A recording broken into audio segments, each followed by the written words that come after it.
assunto que nós vamos estudar esses dias aqui é a urgência do despertamento espiritual. Nós vamos usar aqui dois panos de fundo. O primeiro pano de fundo está no Velho Testamento, ali nos capítulos 9, 10 e 11 do livro de Números. Então, nesse primeiro pano de fundo, nós vamos ter três elementos, três símbolos espirituais, que vão nos falar de três movimentos de Deus. O movimento da nuvem, o movimento dos trombeteiros e o movimento que compreende aquela ordem da marcha do povo de Israel quando eles saíram do Sinai. Todos esses três movimentos, eles estão ali dentro do contexto daquele último período que o povo de Israel passou no Monte Sinai. O povo de Israel, eles estiveram 11 meses no Monte Sinai. Desde o capítulo 19 do livro de Êxodo até o capítulo 10 do livro de Números. Então nós temos aqui esses três movimentos. No outro pano de fundo, nós vamos ter 4 fundamentos, que são fundamentos práticos da vida da igreja. E esses movimentos, estes fundamentos, nós vamos perceber que eles funcionam como que um espelho para o outro. Um espelho para o outro. E é dentro disso que nós vamos estudar esse tema, a urgência do despertamento espiritual. E por que esse tema? Nesses últimos meses, o Senhor tem tocado profundamente no meu coração sobre isso. Eu tenho percebido, na luz da palavra do Senhor, como o inimigo tem uma facilidade, uma habilidade de nos distrair. Como muitas vezes nós não temos percebido a tona escatológica dos dias que nós vivemos na luz da palavra do Senhor. Porque nós vivemos uma época extremamente complexa do ponto de vista, acima de tudo, apesar de social e outras coisas que podemos imaginar, mas sobretudo espiritual. A igreja, dentro desse tempo que estamos vivendo, exatamente dentro do tempo que nós estamos vivendo, ela é uma igreja que passou por uma profunda mudança de comportamento, de comprometimento, de responsabilidade espiritual. Posso dizer, esse período pós-pandemia. E não estou aqui querendo sensacionalizar por conta da pandemia, mas isso é notório. E não só por conta daquilo que ocorreu no período da pandemia, mas aquilo que tem ocorrido no mundo de maneira geral, o espírito da era. Esse espírito, ele tem dois movimentos. O primeiro é o movimento pós-moderno, são as influências desse movimento pós-moderno, que é um movimento filosófico, que tem a ver com a cultura, com a estética, com o comportamento, com o pensamento. Mas também o mundo moderno, que tem a ver com a tecnologia que é um aliado, mas também é um inimigo. Quem é que pode dizer que um inimigo pode ser aliado? Mas quem é que pode também dizer que não há muitos pontos positivos nesse mundo moderno que nós vivemos? Toda essa tecnologia que todos nós, inevitavelmente, estamos e somos envolvidos. Porque eu me lembro, e eu creio que os cristãos mais velhos aqui, quando a gente falava de guerra espiritual, nós falávamos de principados, potestades, dominadores deste mundo tenebroso, das hostes espirituais da maldade. Então, estes sempre foram os nossos inimigos declarados. Agora, quem ousaria dizer que o espírito da época, essa modernidade toda, é o inimigo? Que tem sido. Porque conviver com esse inimigo que age de forma sutil e invisível, nos distraindo, ou nos atraindo, nos distraindo e nos destruindo, quem ousaria dizer que esse inimigo ele é extremamente ofensivo? Ele destrói relacionamentos, ele tem produzido alguns efeitos nocivos, perniciosos, que muitas vezes nós demoramos concordar, aceitar, considerar. Por exemplo, vou dizer algo que ele tem feito, que talvez para muitos vai ser novidade, mas você não tem como ignorar. Por exemplo, o divórcio doméstico. Para nós, quando falávamos de divórcio, era o divórcio jurídico, aquela separação de corpos, de bens, a guerra entre os casais. E esse índice é muito alto. Mas quem hoje ousaria dizer que existe um divórcio dentro da própria casa, onde os casais não têm diálogo, não têm afeto? E se a esposa ela faz uma análise dela, ou o esposo faz uma análise dele, eles vão concordar que eles passam muito mais tempo em casa, dentro da internet, dentro desse mundo tecnológico, do que um perto do outro. O carinho vai embora, o amor vai embora. Alguns até desenvolvem relacionamentos virtuais, onde eles encontram muito mais satisfação do que com o seu próprio cônjuge. E muitos estão acomodados dentro desse ambiente e não estão vendo nisso nenhum perigo.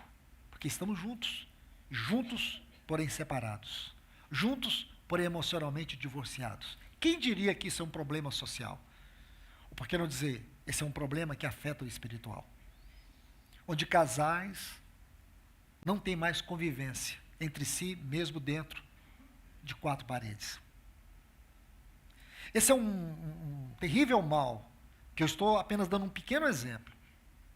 Que o nosso grande problema hoje como cristãos não é só enfrentar as influências do mundo pós-moderno, mas entender que existe um outro inimigo que é extremamente perigoso, que é a modernidade. Quando você aprofunda sobre os efeitos colaterais do pós-modernismo, que relativiza tudo, que destrói valores e fundamentos, é só você procurar sobre os efeitos colaterais do mundo pós-moderno na fé cristã. E muitos cristãos estão convivendo com isso e vendo tudo isso, e achando até anormal, é claro que nós achamos, mas parece que essas coisas não são perigosas, mas são essas coisas que têm destruído o testemunho de Deus no meio do seu povo. E esses inimigos geralmente não são combatidos. Você nunca vai ver, ouvir, ler sobre guerra espiritual, onde esses dois terríveis inimigos que têm destruído fundamentos, princípios, comportamentos espirituais, que deveriam ser valores inegociáveis. Você nunca vai ver alguém abertamente declarando que esses dois inimigos, um terrivelmente declarado, o outro é um aliado. Porque todos nós estamos inseridos, como eu disse. Mas não só isso, irmãos. Dentro de todo esse cenário criado pelo pós-modernismo e pelo modernismo, pela modernidade, nós estamos lutando contra a apostasia, contra a frieza, contra a indiferença. A palavra de Deus tem perdido o seu lugar. A comunhão tem sido um relacionamento social, relacionamento de afinidade, de preferências. A mesa do Senhor se tornou apenas um ritual, recheado de chavões, de retóricas religiosas, perdeu a sua realidade espiritual. As orações, até disse para o Ricardo hoje, de algo que eu compartilhei há poucos dias numa comunidade em Santa Catarina, lá em Criciúma, eu disse assim para os irmãos, se você quiser destruir uma igreja é muito simples, é só ensinar e enfatizar o valor da oração congregacional e convidar os irmãos. A igreja não existe mais. Se você falar para uma comunidade de 300, 400 irmãos sobre oração congregacional e dizer, irmãos, vamos orar, a oração vai ser amanhã, pode ter certeza. Isso vai ser o nosso testemunho de igreja, todas as semanas. Você vai ver que os irmãos desaparecem. toda a comunidade, quando ela vai fazer qualquer tipo de evento, às vezes precisa ter um salão grande, qualquer conferência, até um piquenique, se você for fazer, e você convidar os irmãos, precisa de um espaço grande. Mas eu digo para vocês, qualquer lugar pequeno se torna grande quando o assunto é oração congregacional. Está certo isso, irmãos? Será que se algum irmão da igreja primitiva ressuscitasse nos nossos dias, ele encararia isso como a vida normal da igreja cristã? Será que eles não ficariam assustados, ou ele ficaria assustado, pensar que a igreja se tornou mais parecida com uma seita do que como o corpo de Cristo? Amados irmãos, nós precisamos urgentemente repensar tudo isso. A minha oração é que essas considerações e outras que teremos aqui, não fique só nesse final de semana. É claro, irmãos, eu não sou a pessoa ideal e nem direcionada por Deus para tratar de exortações sobre a comunidade aqui de Londrina. Os irmãos estão ali, Thomas, Ricardo, os demais irmãos. O que eu falo aqui, eu falo com muito temor, debaixo das mãos do Senhor e também do encabeçamento deles. Então não sou eu a pessoa adequada. Mas aqueles que o Senhor colocou aqui como vara e como cajado, como profetas e mestres nessa assembleia. Mas eu quero poder ajudar os irmãos aqui, não na tônica da exortação, mas do encorajamento. Porque este assunto é sério e é urgente. Porque nós estamos há muitos e muitos anos, muitos e muitos anos, nos recusando a ser uma igreja despertada, avivada, corajosa, valente. Uma igreja comprometida com os fundamentos doutrinários e com os fundamentos práticos daquilo que deve ser o testemunho da igreja do Senhor. Então, como eu disse, nós vamos ter 2 panos de fundo. O primeiro, baseado nos capítulos 9, 10 e 11 do livro de Números. E o segundo, baseado em Atos dos Apóstolos, especialmente no versículo 2 no versículo 42 do capítulo 2.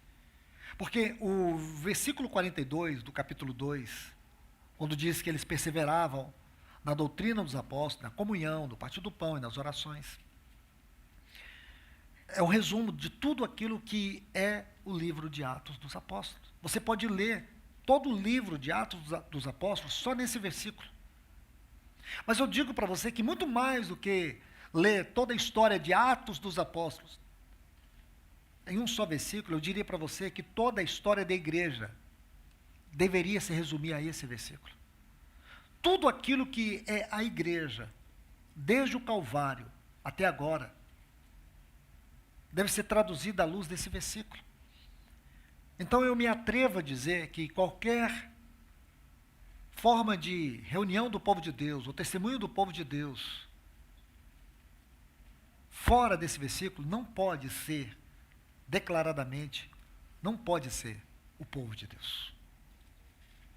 Só que nós parece que temos muita dificuldade com verdades, nós preferimos mais o entretenimento, o evangelho pragmático, não é o que é certo, é o que pode dar certo. Nós procuramos muito mais o evangelho pragmático. Vamos tentar para ver se dá certo. O evangelho não é isso. O evangelho é a verdade. O evangelho é a verdade. Se você olhar do ponto de vista natural, a vida do apóstolo Paulo não deve ser o exemplo de um líder. Qual é o exemplo de Paulo como líder? Ele viveu uma vida em constantes e terríveis batalhas. Ele viveu reprovado pela sociedade, pela justiça, pelo padrão religioso que imperava no próprio judaísmo, onde ele nasceu. Ele foi rejeitado. Durante 11 anos da sua vida, ele viveu entre prisões. Você pode imaginar? Quem que é um homem com uma extensa ficha de negativismo, de situações negativas? Quem quer se espelhar num homem desse? A questão que ele diz que ele era o imitador de um outro, que é o Senhor de tudo, nosso amado Cristo Jesus, que você sabe muito bem, viveu dessa forma. Ele não viveu para a cultura, ele não viveu para a filosofia, ele não viveu para a política do seu tempo. ele viveu para a glória do Pai. E viver para a glória de Deus é rejeitar as glórias deste mundo. Porque nós não buscamos ser um padrão de ninguém, nem para ninguém.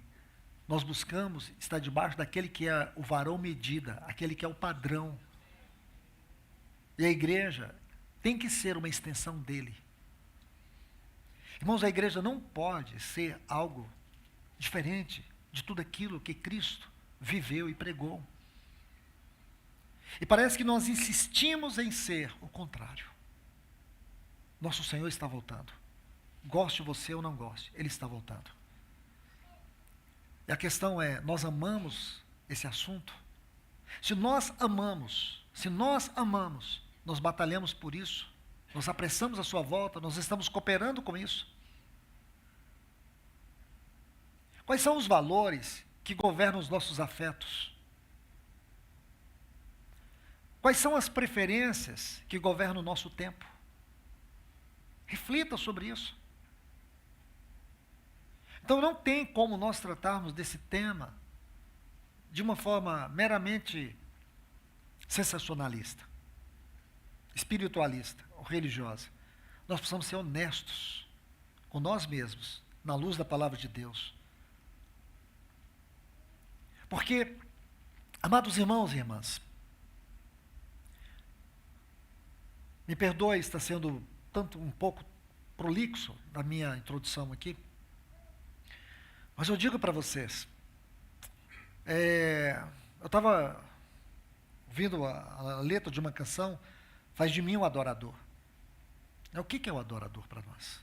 Então a gente pensa assim, o adorador é aquele que durante a reunião adora, né? O adorador é aquele que no culto adora. Eu penso que isso não é verdade.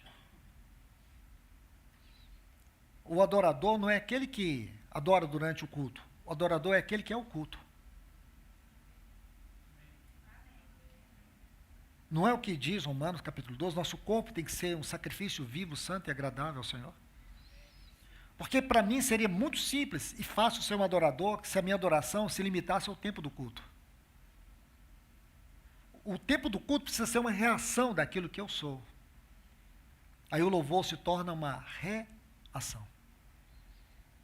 Então é muito fácil a gente vir programado para cantar. É muito fácil a gente vir para a reunião para adorar. Isso está errado. São coisas pequenas que nós precisamos refletir na luz da palavra do Senhor, aos pés do Senhor, e ver que tem algo errado. É por isso que não temos o verdadeiro despertamento, porque os nossos conceitos estão errados. A maneira que nós temos lido a palavra de Deus está errada. Nós temos lido a palavra, mas não temos sido tocados pela vida da palavra. Então, como que Deus vai fazer de mim um adorador? Como? Será que Ele vai fazer de mim um adorador para ornar o culto? A minha vida precisa ser um culto. Se a minha vida não é um culto, não importa a beleza das frases que eu canto para Deus. Porque eu posso estar muito cheio de adoração, e adoração pode ser o começo, o meio e fim na minha vida, isso não representa nada. Adoração, ela precisa ser uma reação da consciência que eu tenho, da grandeza de Deus, da palavra de Deus, da obra de Deus. Sem isso, nós estamos fazendo o que o mundo faz. Você sabe que o culto congregacional, ele passou séculos e séculos, ele foi proibido no meio do povo de Deus. A restauração do culto congregacional, do louvor, da adoração congregacional, se deu com Martinho Lutero, com Calvino. Porque foi proibido no meio do povo de Deus. E hoje nós precisamos de uma revisitação do Espírito Santo de uma forma profunda. Profunda, irmãos. Porque nós podemos gostar do culto bom. Não importa o quão vazio eu estou e sou da palavra, da presença e da glória de Deus na minha vida. Por essa razão hoje, o nível espiritual dos cristãos é tão pobre. É tão pobre. Por essa razão, a gente vê, como eu disse, no meio do povo de Deus, a reunião do povo de Deus, até uma aparente alegria do povo de Deus, enquanto nós somos pessoas tristes, vazias, ansiosas, depressivas, pessoas inseguras, medrosas. Nós somos pessoas que temos encharcado nossa mente com coisas vãs, vis. Nossos casamentos estão aos frangalhos. Irmãos, eu não estou sendo pessimista. Pode ser que isso aqui não esteja aqui em Londrina, mas essa tem sido uma realidade mundo afora. E nós necessitamos de um despertamento. Nós necessitamos de uma profunda visita de Deus na nossa vida. Eu pessoalmente não creio num avivamento que vai trazer coisas estrondosas no meio do povo de Deus, mas eu creio no mover de Deus que vai trazer coisas profundas no nosso coração, que vai tocar a santidade, a nossa consagração, que vai preparar a igreja para a volta do nosso Senhor Jesus. Então eu gostaria de tocar alguns pontos aqui com vocês, e quero poder lhes ajudar a entender duas coisas. Aqui eu quero começar sobre o governo de Deus e os movimentos de Deus. Então, por favor, vamos começar aqui em Números capítulo 9. Números capítulo 9. Vamos iniciar por aqui.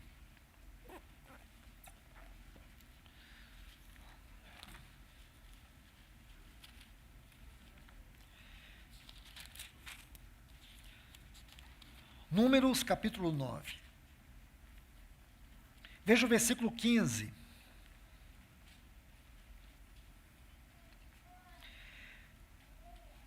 No dia em que foi levantado o tabernáculo, a nuvem cobriu o tabernáculo, a saber, a tenda do testemunho. E à tarde vinha sobre o tabernáculo uma aparência de fogo, até pela manhã. Assim acontecia de contínuo. A nuvem a cobria, e de noite tinha a nuvem, como está no texto hebraico, uma aparência de fogo. Quando a nuvem se retirava de cima da tenda, em seguida, os filhos de Israel se punham em marcha. Agora vamos para o capítulo 10. Versículo 1 diz: Disse Jeová a Moisés: Faze-te 2 trombetas de prata, de obra batida as farás. Servir-te-ão para convocares a congregação e fazeres que se ponham em marcha. Quando tocarem-se as trombetas, a congregação toda se ajuntará a ti, à entrada da tenda da revelação. A tenda da revelação é o tabernáculo do testemunho. Agora, por favor, um pouco mais adiante. O versículo 33 está assim. Números 10, versículo 33. Partiram, pois, do monte do Senhor, caminho de 3 dias, e a arca da aliança de Jeová ia adiante deles, caminho de 3 dias, para lhes deparar lugar de descanso. A nuvem de Jeová estava sobre eles de dia, quando partiam do arraial. Quando a arca se punha em marcha, dizia Moisés: Levanta-te, Senhor, e dissipados sejam os teus inimigos. Fujam diante de ti os que te aborrecem. Quando pousava, dizia: Volta, Maranata, volta, Jeová, para os milhares e milhares de Israel. Então aqui nós temos o governo de Deus. O governo de Deus. Essa era a maneira de Deus governar o seu povo durante aquela peregrinação até a entrada de Canaã. Aqui nós podemos ver 3 movimentos espirituais. O movimento da nuvem, o movimento dos trombeteiros e o movimento da ordem da marcha. Nós vamos, se possível for, depois ler aqui como que procedia essa ordem da marcha.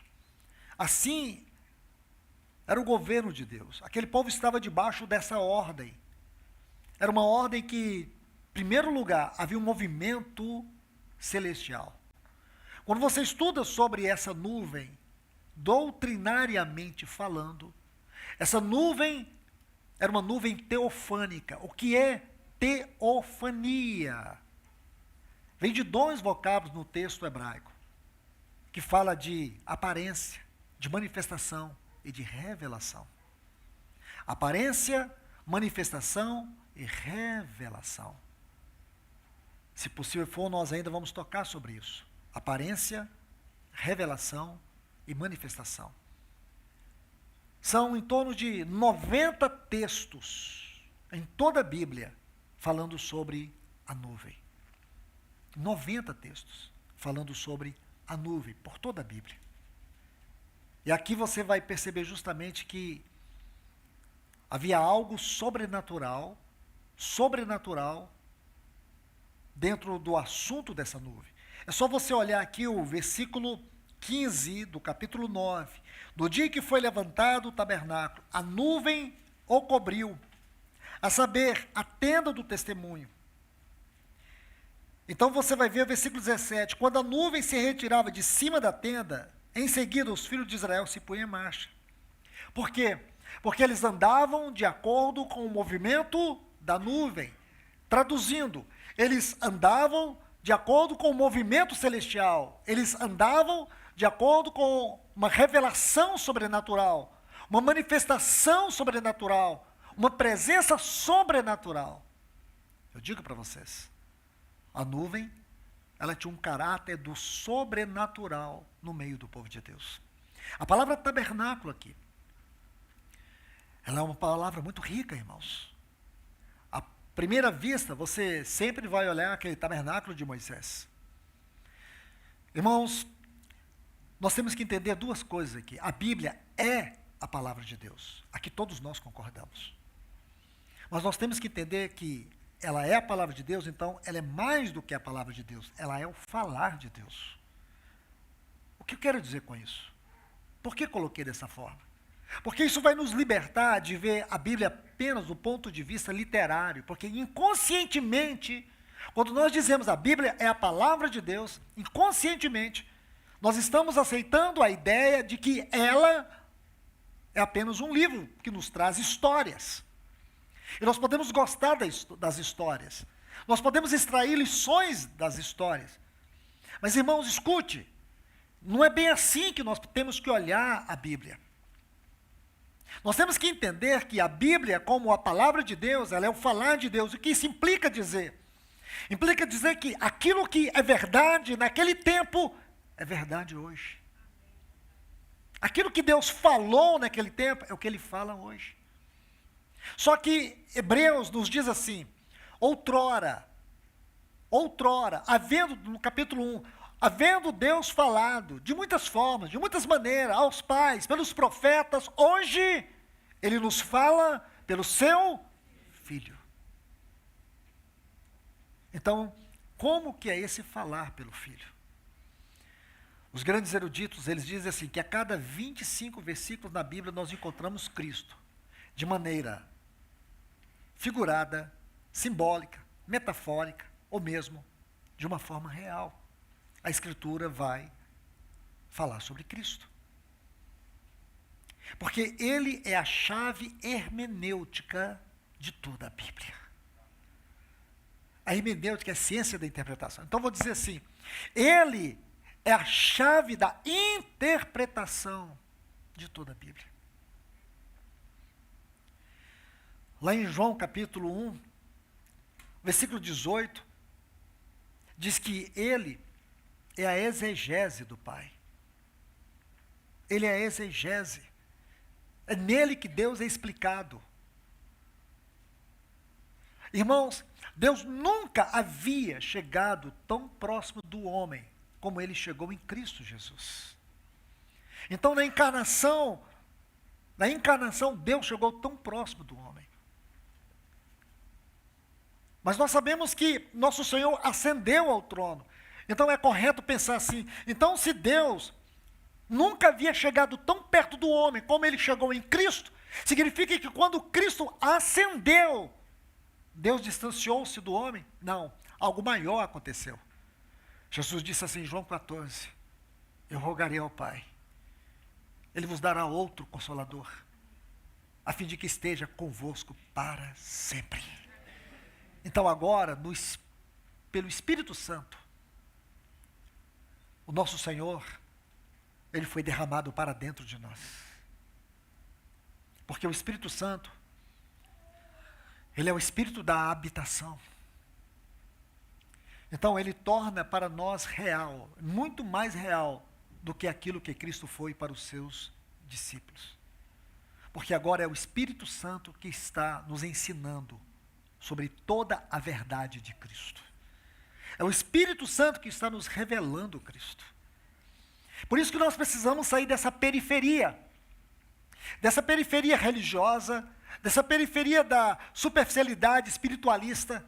É por isso que nós precisamos entender toda a riqueza daquilo que é a vida cristã, irmãos. Porque senão vamos ouvir verdades que não nos tocam, verdades que não nos transformam, verdade que não nos curam, verdade que não nos liberta. A verdade é libertadora, mas ela não me liberta, porque ela não é vida dentro de mim, ela é um conceito na mente. Irmãos, Deus não nos deu Cristo para ser um conceito na mente. Deus nos deu Cristo para ser uma verdade real em cada um de nós. Como vamos pensar em um despertamento onde as verdades bíblicas são apenas conceituais? Aqui eu quero mostrar algo para vocês. Como eu disse, são duas sombras. Primeiro é que nós temos uma figura teofânica. Mas quando nós olhamos aqui sobre os movimentos de Deus, sobre o governo de Deus, nós vimos. Há 3 movimentos sobre o governo de Deus, que governou o seu povo, até que eles pudessem entrar em Canaã. Canaã nos fala da plenitude de Cristo. Escute isso, irmãos. Aquela Canaã prefigurada ali, no livro de Josué, quando eles entram em Canaã, aquela história foi real. Mas aquela história real é uma figura de uma verdade extraordinária. E essa verdade extraordinária é a realidade daquilo no qual nós estamos inseridos. E que verdade é essa? É que Canaã para nós não é Cristo. Canaã para nós é a plenitude de Cristo. É porque essas verdades, elas são uma utopia. É bonita de ouvir, mas é impossível de viver. É porque nossa fé, irmãos, é uma fé religiosa. Essa é uma fé de um comportamento espiritualmente medíocre. Nós temos que ser libertos disso. Nós temos que ser libertos disso. Porque o dia que nós formos libertos disso, tudo muda. Tudo muda, nossas reuniões vão mudar. Os ministérios constituídos por Deus, com certeza, terão um grande impacto. Tudo vai mudar. Nosso testemunho em casa vai mudar, no trabalho vai mudar. Porque nossa consciência vai mudar, nossa visão vai mudar. Nossos anelos mudarão. Nossas preferências sofrerão um profundo impacto. Nós não vamos ter dificuldade de ter uma reunião congregacional de oração. Nós não teremos dificuldade de nos reunir a qualquer tempo e a qualquer hora.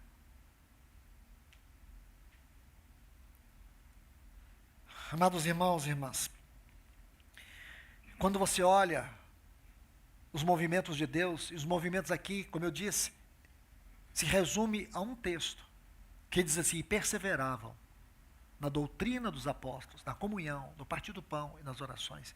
Eu não tenho tempo, irmãos, para poder compartilhar todo o conteúdo desse versículo. Eu vou me deter apenas em um com grande ênfase, que é a doutrina dos apóstolos. A doutrina dos apóstolos. E por quê? Não que os outros não sejam importantes, todos estão numa mesma medida, numa mesma dimensão espiritual. A questão é que não tem um tempo. Mas eu gostaria de dizer para você sobre o ministério da palavra. E por quê? Porque é nele que começamos esses movimentos de Deus no livro de Atos. O ministério da palavra. Nunca vamos entender o que é comunhão se nós não compreendermos o que é o ministério da palavra.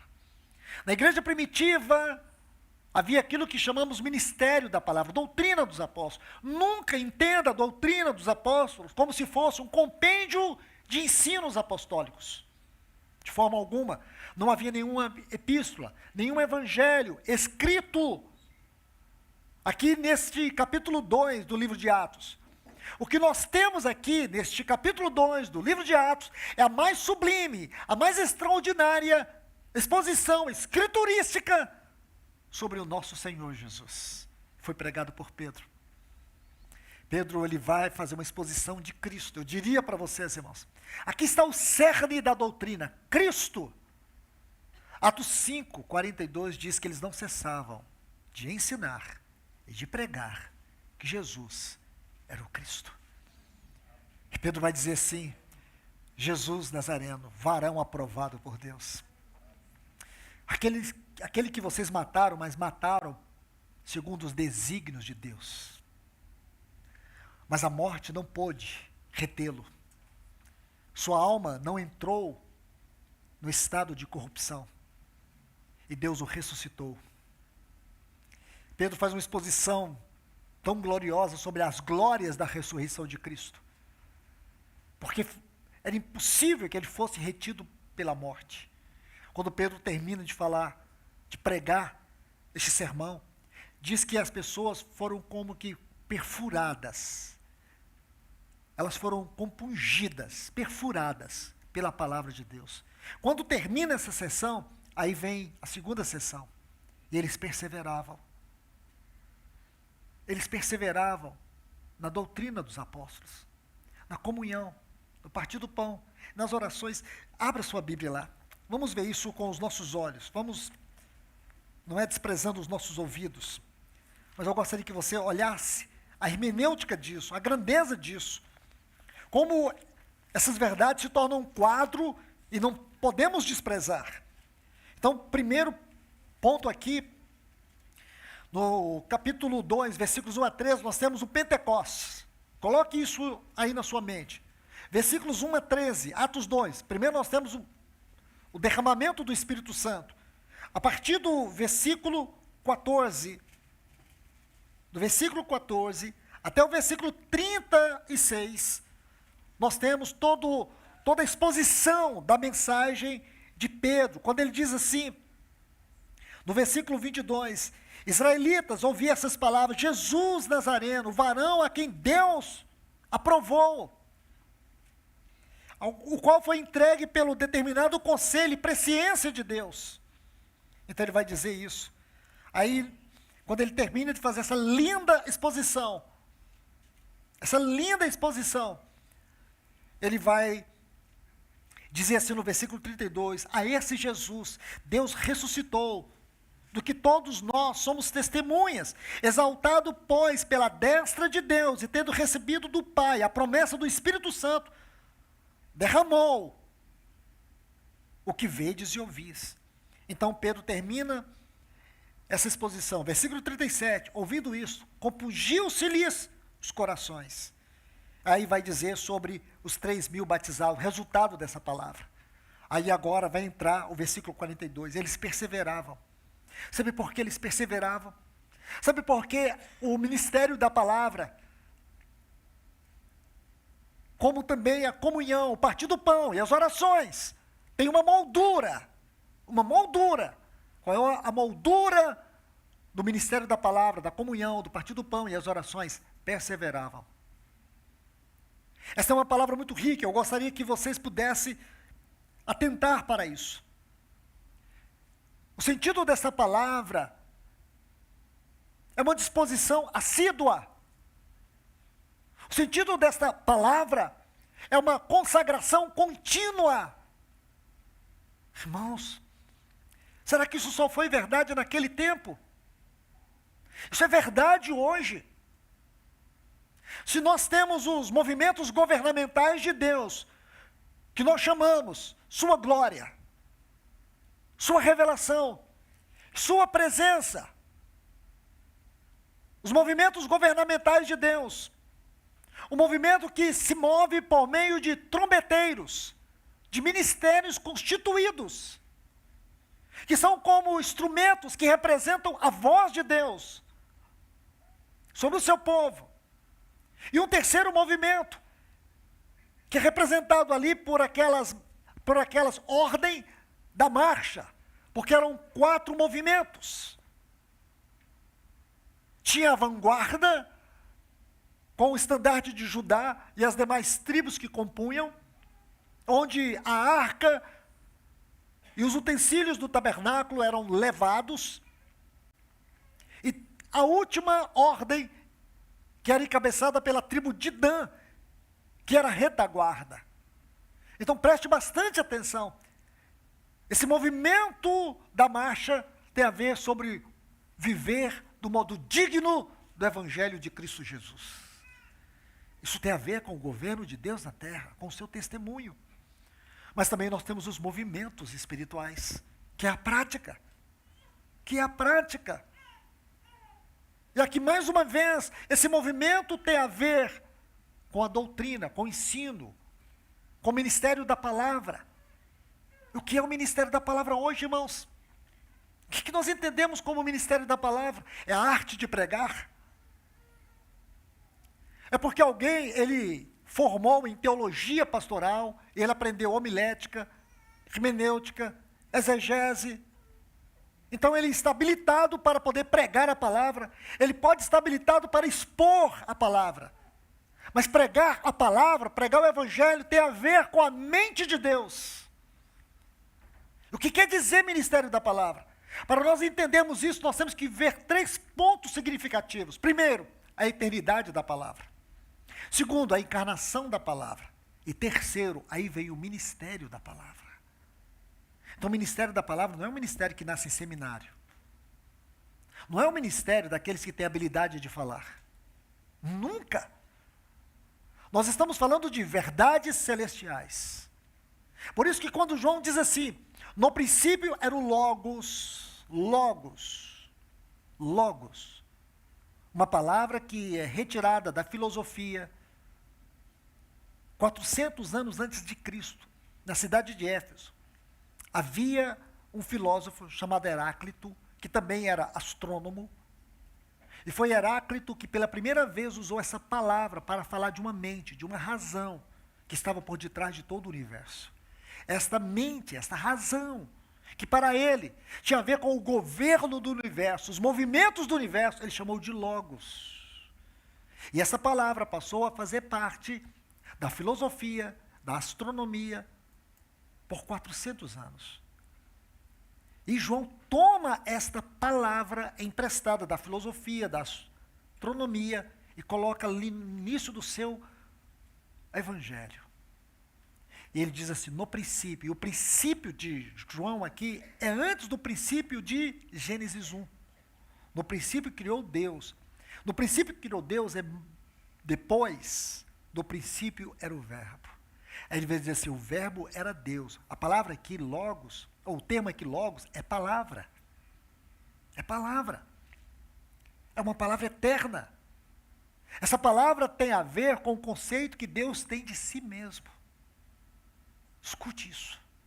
Deus tem um conceito de si mesmo, e esse conceito que ele tem de si mesmo é a imagem de Deus, que está lá em Colossenses. Aquele que está lá em 2 Coríntios 4, Cristo, a imagem. Aquilo que está em Hebreus 1:3, ele é a expressão exata do ser de Deus. Porque quando Deus se conhece a si mesmo, quando Deus tem o conceito de si mesmo, ele se conhece perfeitamente. Ele se conhece profundamente, e quando ele se conhece perfeitamente, ele tem de si mesmo uma imagem. Essa imagem é uma imagem que é gerada eternamente dele, que é o seu Filho. Ele é a imagem do Deus invisível. É esta imagem que é a palavra. Essa imagem é a palavra no sentido eterno. Essa imagem como a palavra no sentido eterno é o Logos. Então, o Logos na eternidade. Depois esse Logos, como diz o versículo 14 de João 1, diz assim, e o verbo e a palavra encarnou. O que estava ali nos evangelhos, durante aquele período de 3 anos e 6 meses, era a palavra, era o verbo, era o falar de Deus, era o Deus em seu Filho. João diz, a Deus ninguém jamais viu, mas o Filho que está no seio dele é quem o exegetou, como está no texto grego, é quem o explicou, é quem o revelou. Aí daí vem a palavra exegese, explicação. Deus estava sendo explicado. Quando Jesus dizia assim, eu sou o pão da vida, ele estava dizendo aquilo que ele eternamente alimentou. O Pai sempre foi eternamente o seu alimento. Tudo que ele falava dele era aquilo que o Pai era para ele. Então ele não estava falando dele apenas, ele estava falando do Pai. Ele estava explicando Deus. E quando você começa a entender isso, não tem como você ficar assombrado quando você olha toda a cena do Calvário. O mistério do Calvário. Talvez seja a mais profunda explicação de Deus, está no mistério do Calvário, eu não vou entrar nisso. Mas escute, meus irmãos, isso é ministério da palavra. A palavra na eternidade, a palavra encarnada e o ministério da palavra. O que é o ministério da palavra hoje? Se tornou o ministério de coaches. Homens que pregam Jesus de uma forma tão banal, mas é o que o povo gosta. Porque a nossa geração cristã nesse tempo não está comprometida com o evangelho de Cristo, mas com o evangelho delas. Reduziram Deus a desejos, reduziram Deus a prazer, reduziram Deus a bens materiais, reduziram Deus à felicidade desse mundo, reduziram Deus aos seus afetos corrompidos, reduziram Deus a uma forma de religião. Isso não é evangelho, isso não é o ministério da palavra. Nós precisamos entender que o ministério da palavra é o ministério que compunge os nossos corações.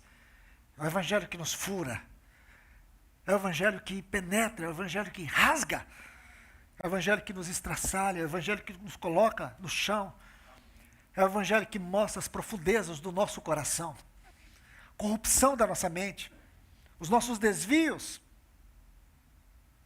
os nossos pecados ocultos, a sombra das trevas que se encontram em nossa vida interior, em nossa alma. Nós precisamos do evangelho, como diz Hebreus 4:12, porque a palavra de Deus ela é viva, ela é eficaz, ela é mais cortante, ela é mais penetrante, ela é apta para discernir as proposições do nosso coração. 5 características daquilo que é o evangelho. Se o evangelho que nós pregamos não tem essas 5 características, pode ser tudo menos o evangelho de Cristo. Pode ser o meu evangelho. Pode ser o evangelho moderno. Esse evangelho não afronta a nossa carne, porque a nossa carne não converte. O máximo que a nossa carne consegue ser é religiosa. Nós precisamos de um evangelho que desmascare as intenções e proposições erradas na nossa alma. Como nós vamos ter, irmãos, um despertamento onde a palavra de Deus é secundária? Onde o ministério da palavra não tem nada a ver com a eternidade, nem com a encarnação da palavra. Quando você olha o ministério de Cristo, seus ensinos, sua forma de falar.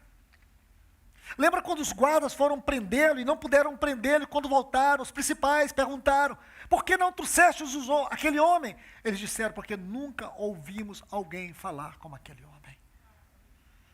Quando ele terminou o Sermão do Monte, diz que as multidões estavam, nossa Bíblia está maravilhavam-se, essa palavra, esse termo não existe no texto original. O sentido ali, eles estavam como que assustadas, elas estavam como que espancadas, elas estavam como que esmagadas. Esta é a palavra que está ali no texto original, Mateus 7:28. Irmãos, Deus precisa restaurar em nós o lugar da sua palavra. Sem a restauração do ministério da palavra, que nós vamos ter são historietas, são discursos.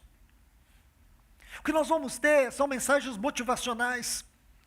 Lembra, Atos 2:42, eles não cessavam de ensinar e de pregar que Jesus era o Cristo, Essa era a mensagem. Por que eles perseveravam na doutrina dos apóstolos, na comunhão, no partir do pão e nas orações? Porque Deus ressuscitou a Jesus. Ele não pode ter sido jamais retido pela morte, e nem seu corpo entrou em estado de corrupção. Ele ressuscitou, ele está à destra de Deus. Então agora nós podemos pregar o seu evangelho, porque o evangelho precisa ser a continuidade da obra de Cristo. O ministério da palavra tem que ser a continuidade da obra de Cristo. Irmãos, como que nós vamos aceitar hoje viver um modelo de igreja à parte do evangelho de Cristo? Que triste hoje, irmãos, é você encontrar os cristãos tão perdidos nessa geração. Imagina hoje ter que pregar o evangelho para os cristãos. Nós nunca podíamos imaginar, aqueles que como eu são cristãos desde criança, nunca poderíamos imaginar que chegaria um tempo que nós teríamos que pregar o evangelho para os evangélicos. Porque os evangélicos estão tão perdidos em um estado tenebroso de religiosidade vazia.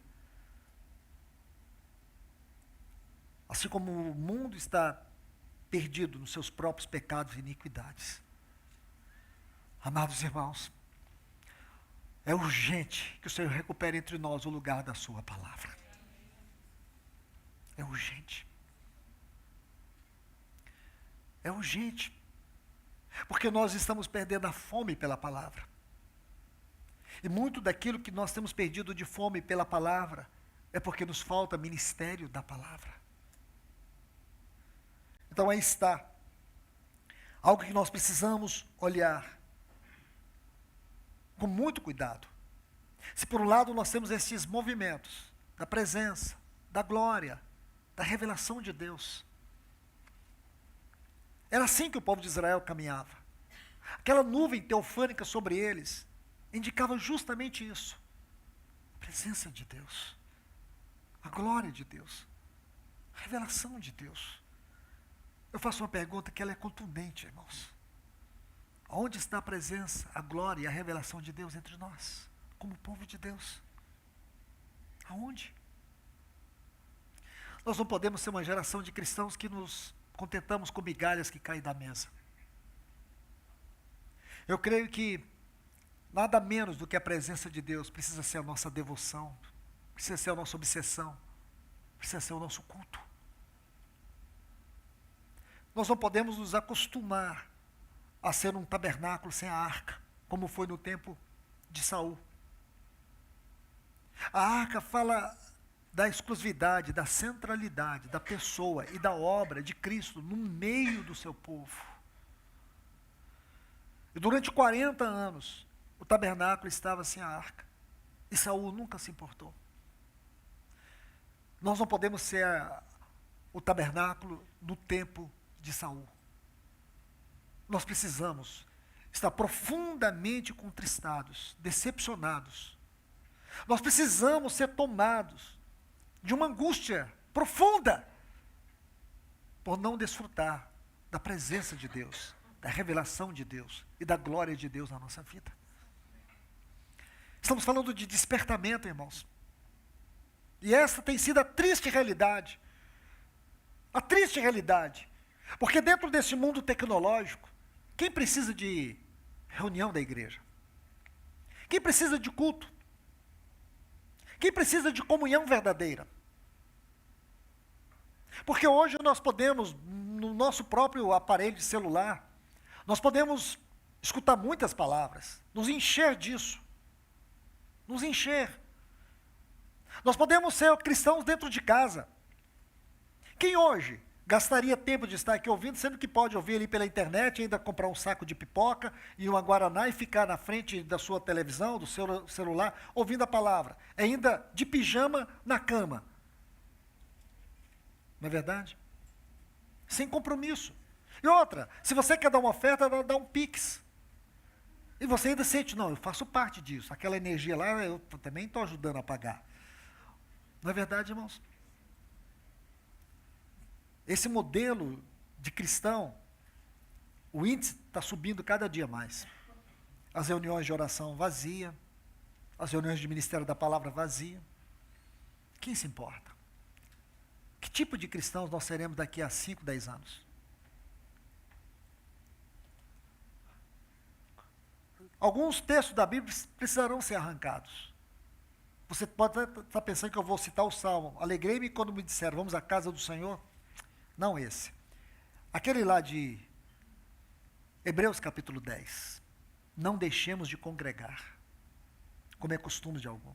Mas essa palavra não pode ser interpretada e nem traduzida dessa forma. Abra sua Bíblia em Hebreus capítulo 10, por favor.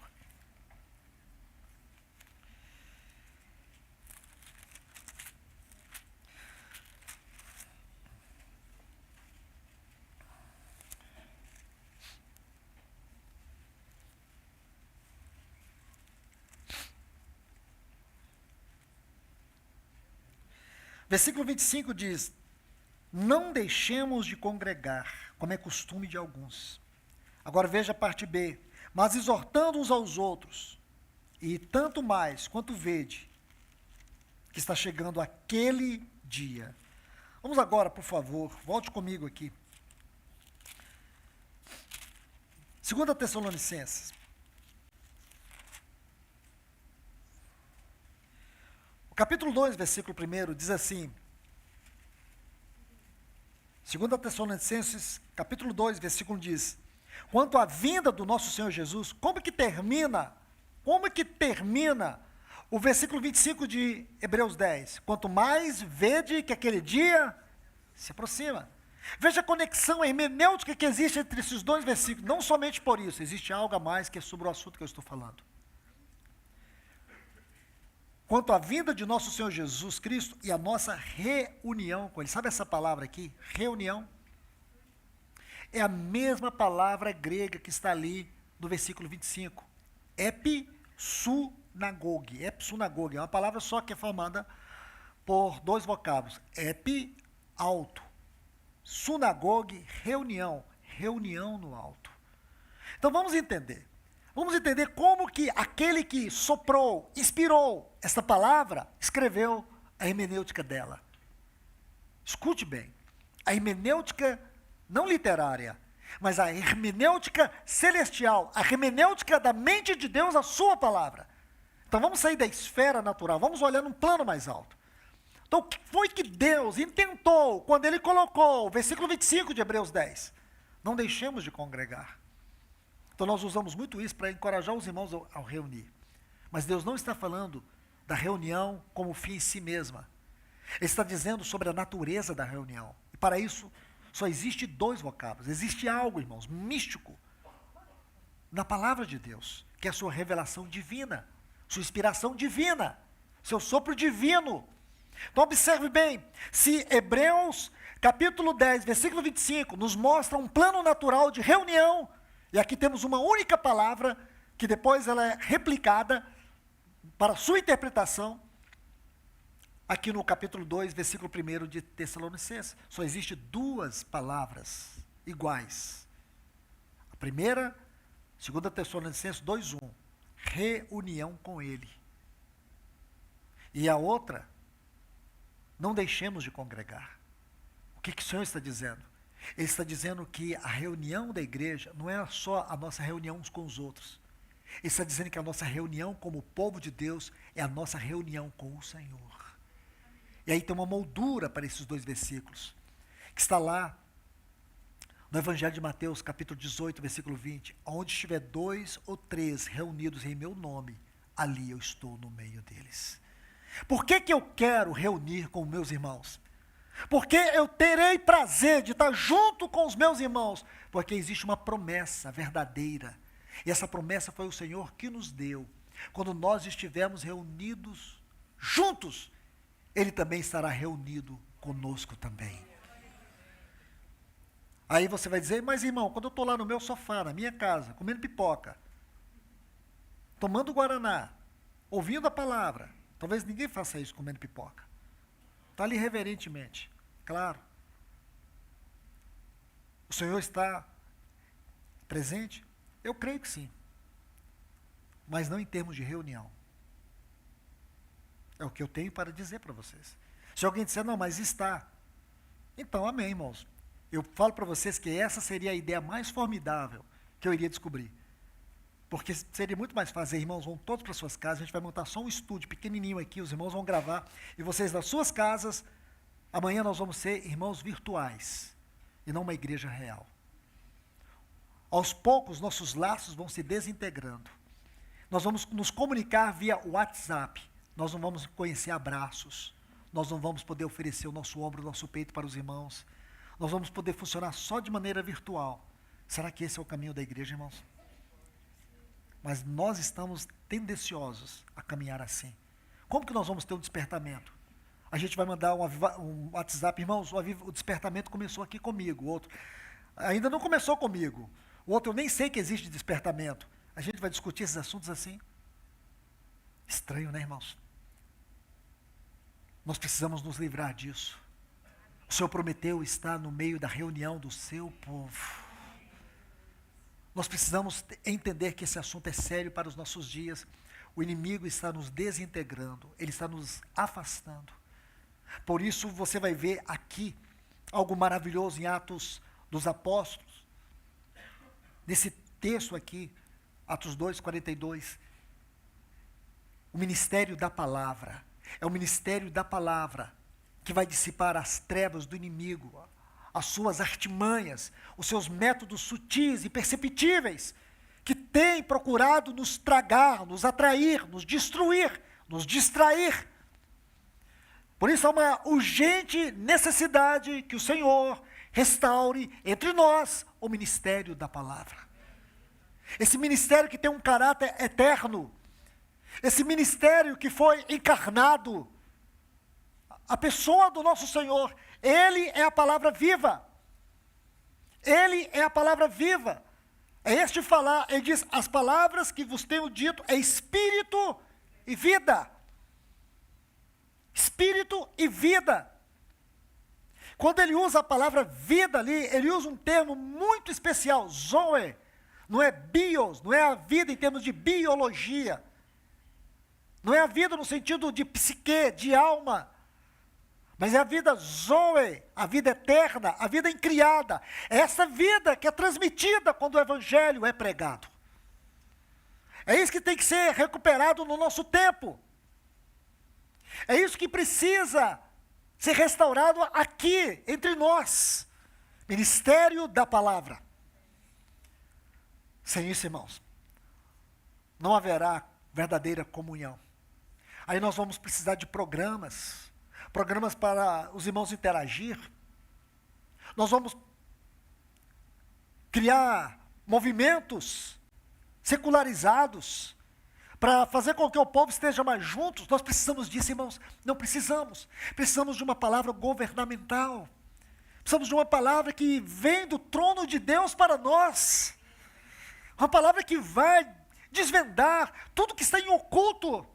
Aquilo que ninguém é capaz de ver, nem quem prega é capaz de ver. Mas aquele que conhece e sonda os nossos corações, ele envia uma medida para cada um de nós, a sua palavra.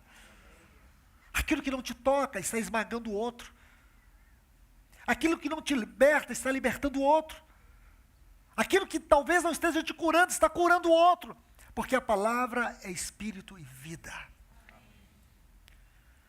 Então, amados irmãos, irmãs, é isso que nós precisamos. Ministério da palavra. Quando nós vamos olhando esses movimentos espirituais, com esses símbolos espirituais, nós vamos entendendo o que é verdadeiramente o povo de Deus nessa terra. Vamos entendendo a visão celestial. Vamos entendendo a vocação celestial. Nós vamos compreendendo como que é a nossa marcha, como que é o nosso andar, como que é o nosso viver. Porque você vai entender aqui, irmãos. Lembre-se, capítulo 9, 10 e 11, capítulo 9 e 10 do livro de Números. Nesses dois capítulos, especialmente. Não vamos tocar no capítulo 11 ainda. E creio que nem teremos tempo para isso. Mas o capítulo 9 e 10, nesses três movimentos, porque depois nós teremos as questões práticas relacionada a esses 3 movimentos, especialmente no sentido de exortação. Mas escute, havia o movimento da nuvem. Eu repito, presença de Deus, a glória de Deus, a revelação de Deus, precisa estar no seu tabernáculo. Números 9 e 15. Números 9 e 15. Então vamos dizer assim, interpretar da seguinte forma: a presença de Deus, a glória de Deus, e a revelação de Deus precisa estar na sua igreja. Considere isso.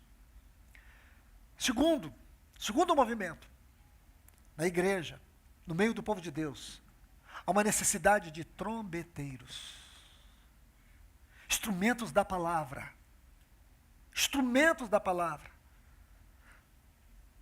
E terceiro, a presença, a glória, a revelação de Deus, movidos pelo instrumento da palavra. Lembra, olha aqui o capítulo 10 de Números. Esses trombeteiros, eles tinham um papel especial. O papel especial era um papel silencioso.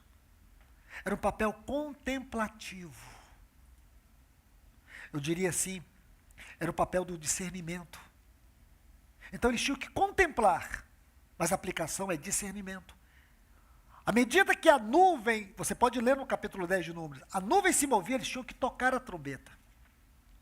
E tinha vários toques de trombeta para cada movimento da nuvem. Então, o movimento celestial precisava ser conduzido, transmitido para o povo, pelos trombeteiros.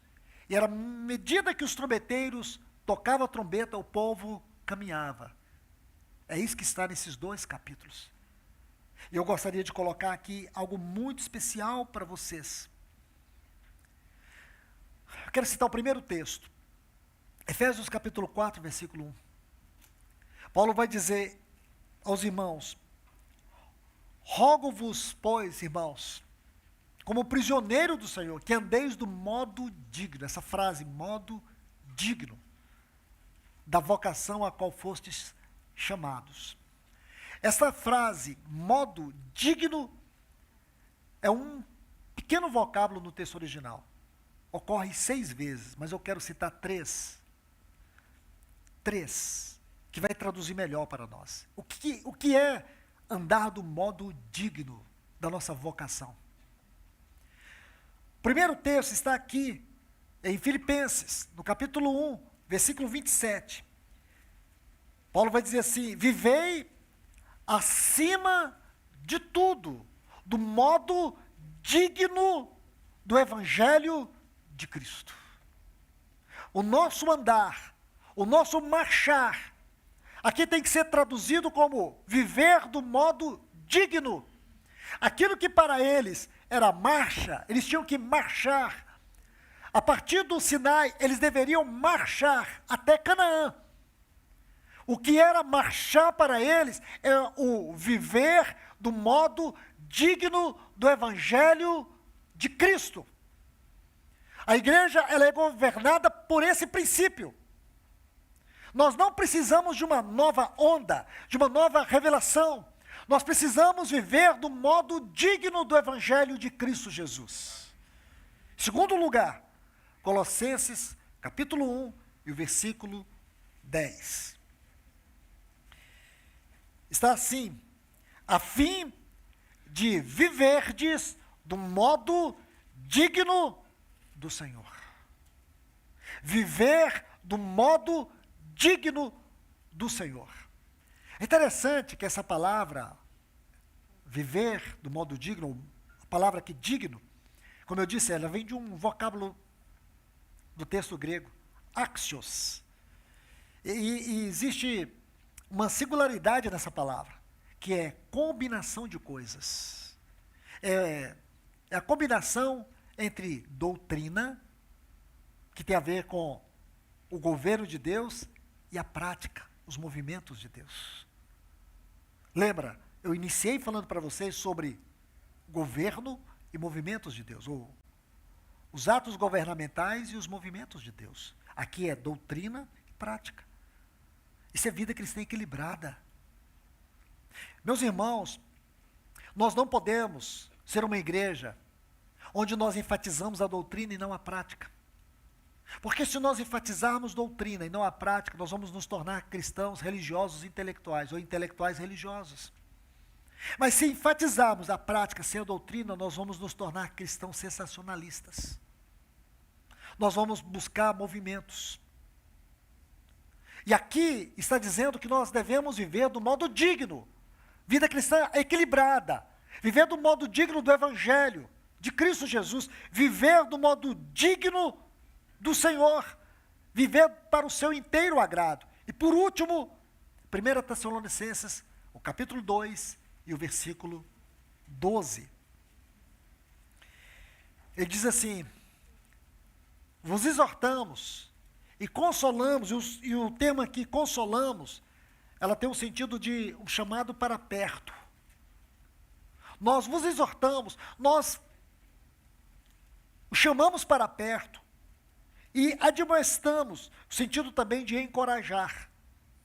Nós vos exortamos, encorajamos, admoestamos, é um excesso de palavras. Por que que Paulo faz isso? Esse tipo de, como diz alguns estudiosos, de tautologia, eles dizem assim, o apóstolo Paulo, como escritor literário, ele era um fracasso, porque ele escreve muita tautologia, exageros, não precisava colocar tantas palavras assim. Ele vai falar uma coisa, ele diz várias coisas para dizer aquilo. E qual a suprema grandeza do seu poder para conosco os que cremos, segundo a eficácia da força do seu poder que exerceu em Cristo Jesus, ressuscitando dentre os mortos. Efésios 1,19. Para eles isso é absurdo. Não é.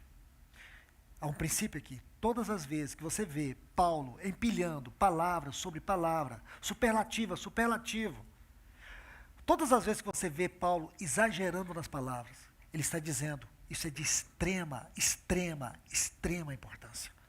Então vamos ler o texto de novo, porque esse texto não pode ser lido de qualquer maneira. Nós vos exortamos, nós encorajamos e admoestamos para viverdes do modo digno de Deus. Esta é a forma de nós viver, marchar. Esta é a forma. Então nós precisamos de que o Senhor nos restaure. Nós precisamos que Deus nos restaure. Irmãos, escute. Quando você lê os livros de Esdras e Neemias, esses livros eles têm uma conotação escatológica muito importante. Porque esses livros vão tratar dos últimos movimentos de Deus ao final de uma dispensação. Os livros de Esdras e Neemias. Você sabe que depois dos livros de Esdras e Neemias, o que nós vamos ter? Nós vamos ter a vinda do nosso Senhor Jesus. É dessa forma que vocês têm que ver. Irmãos, por favor, em nome de Jesus, guarde isso. Quando você estudar o livro de Esdras, o livro de Neemias, esses livros, eles vão tratar dos últimos movimentos de Deus ao final de uma dispensação. E ao final dessa dispensação, Deus tem a restauração da sua casa. Está vendo, irmãos? Deixa eu dizer algo para vocês. Nós estamos no final de uma dispensação. O que Deus vai restaurar nesse tempo? A sua casa, a sua igreja. E o que nós teremos depois da restauração da igreja? A vinda do nosso Senhor Jesus Cristo. Por que nós estamos tratando desses pontos elementares?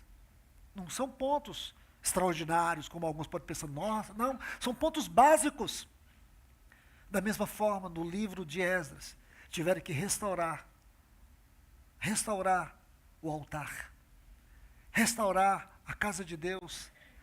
No livro de Neemias, tiveram que restaurar os muros, tiveram que restaurar o culto. É lindo isso, irmãos. E quando Deus restaurou a sua casa, restaurou os muros, mais do que isso, Ele restaurou o seu povo. Diz que a alegria de Jerusalém se ouvia de longe. Que lindo, irmãos. Que nós sejamos esse povo, caracterizado pela alegria do Senhor, que é a nossa força. Porque o Senhor encontrou satisfação no meio do seu povo. Grandes coisas fez o Senhor por nós. É por isso que nós estamos alegres. Que o Senhor nos ajude nesse tempo, irmãos. Nós necessitamos que o Senhor nos restaure. Se você está satisfeito com o que tem alcançado, eu acho que você está numa condição errada. Não é hoje, a grande pergunta não é se você está satisfeito. A grande pergunta é, Deus está satisfeito? Porque se o Senhor está satisfeito, se o Senhor realmente encontrou em nós o lugar de um povo restaurado, que a sua palavra tem sido restaurada na sua plenitude, na sua glória, irmãos, o ambiente com certeza vai ser outro. Nós não podemos parar, irmãos. Nós precisamos avançar. Nós precisamos prosseguir. Nós precisamos caminhar. Nós precisamos do Senhor nessa hora. Meu irmão, minha irmã, considere isso. Nós precisamos do Senhor nessa hora. Talvez nunca em toda a nossa história necessitamos tanto do Senhor como nós estamos necessitando dele agora. Nunca. Precisamos tanto do Espírito Santo, passando em revista em cada um de nós. Que o Senhor peleje e nos vença, irmãos. Que o Senhor nos ajude. Se o Senhor tiver caminho, amanhã nós estaremos continuando aqui, nesta palavra. Que o Senhor tenha misericórdia de nós. Que Deus vos abençoe. Vamos orar. Pai querido, em nome de Jesus, Senhor, nós queremos aqui te entregar nossas vidas, debaixo da luz da Tua palavra, Senhor. Senhor, toma esta palavra e passa em revista a minha vida, a vida de cada um de nós que estamos aqui, Senhor. Senhor, com certeza nós não estamos satisfeitos, Senhor. Porque possivelmente o Senhor também não esteja satisfeito com a Tua igreja nesse tempo. Porque nós não estamos amando e nem apressando a Tua volta. Porque se estivesse, talvez nós estaríamos como estamos. Ajuda-nos, Senhor. O Senhor prometeu lá no livro de Joel que enviaria uma chuva seródia. Essa chuva representa esse último despertamento do Teu povo. Esse despertamento que vai purificar a Tua igreja. Que vai limpar da Tua igreja toda a escória da religião, do espiritualismo morto, da apostasia, da frieza, da negligência, da indiferença. Senhor, então vem, opera em nós aqui, Senhor. Senhor, nos dê um céu aberto aqui nesses dias. Pai, nós precisamos de Ti, Senhor. Nós necessitamos, Senhor. Nós queremos ser esse tabernáculo onde a Tua nuvem repousa sobre ele. Nós queremos ser o Teu tabernáculo, onde a Tua presença, onde a Tua revelação e onde a Tua glória possa encher a nossa vida, Senhor. Nós te pedimos em nome de Jesus. Em nome de Jesus. Continue falando a nós, Senhor. Nós te pedimos em nome de Jesus. Amém. Que Deus vos abençoe, meus irmãos e irmãs.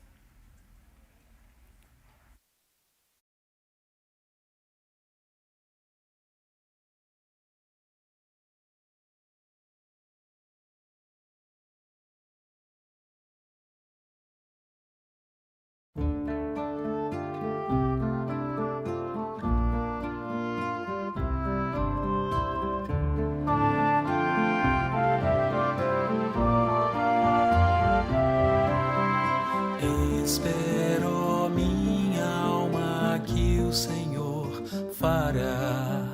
Descanse enquanto vês Ele te transformar. Olha, pois Ele não tardará. Quebrou e disse: vou restaurar. Quebrou e disse: vou restaurar.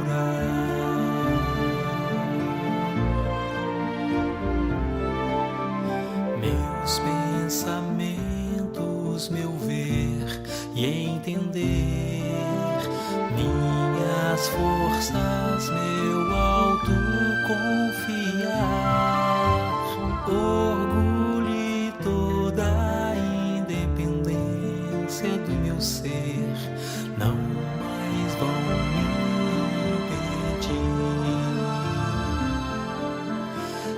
Espírito em mim fluirá. Teu Espírito em mim fluirá. Teu Espírito em mim fluirá. Sem forma ficarei e sei que é bom ficar.